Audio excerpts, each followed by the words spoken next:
The qualitative characteristic of comparability is the third one we'll be dealing with. It actually is very similar to consistency, which is an accounting principle, but we'll get to that in due course. Just remember that comparability is a qualitative characteristic. What does it mean? It means that you must be able to compare your information from one period to the next. That means you can compare it over time and also between different entities. That basically means that the same accounting methods need to be used every year and every transaction is treated in a consistent manner, e.g. the value of your assets.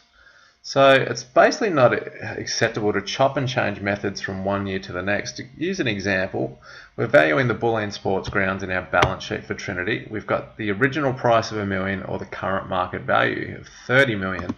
What should we do?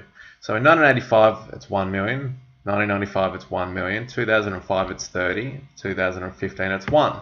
That's not acceptable. You can't change to 1 the market value in 2005 and then go back to the other, the historical cost in 2015. What we should do is if we're going to revalue it in 2005, we've got to keep it at that value. Always got to keep it at the market value. That way our information is comparable. Or more basically, we could always just leave it at its original price. Therefore, we can compare that over time. It doesn't look like our assets have magically gone up $29 million without us doing anything. We can compare our assets from 1985 to 2015. Another example would be to use consistent formatting. For example, these are actually the same number. So in 2015, we've got 30 million. In 2016, we've got 30,000 thousands.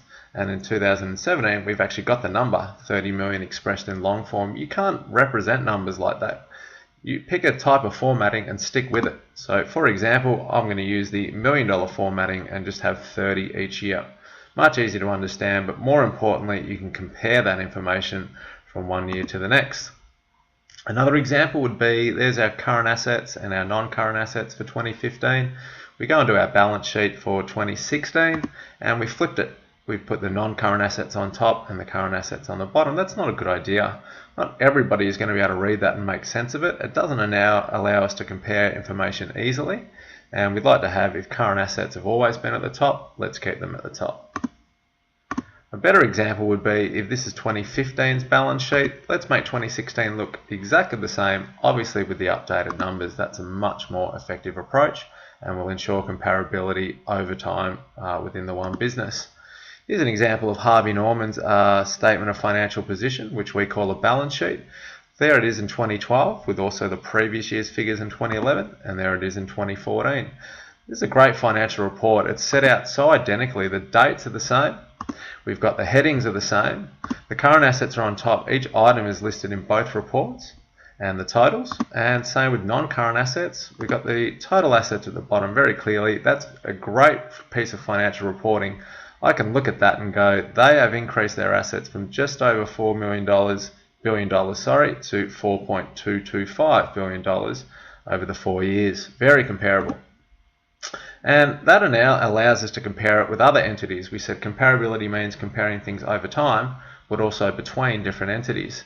So in this case, I can compare Harvey Norman with JB Hi-Fi. They both report on the same date, 30th of June, end of financial year. They've both got current assets as a heading, and the current assets on top.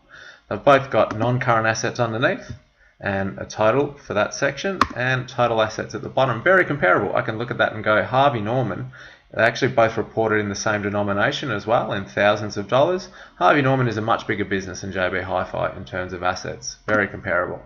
What I don't like is this report. This is the Reject Shops reports from 2012 on the left, which also includes 2011, and the balance sheet from 2014 on the right, which also includes 2013. The first thing I don't like is the dates.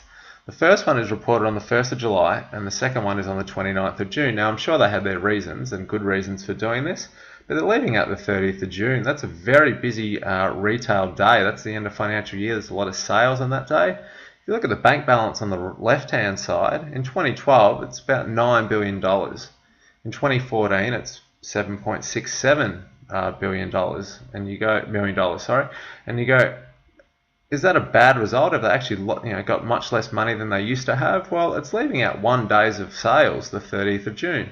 That's a really important day. Maybe they've actually got the same amount of money, but because they left out 1 day, they left out $1.4 billion of cash, and therefore the actual bank balance looks lower when it's not. So I think that's a bad case of financial reporting not being comparable.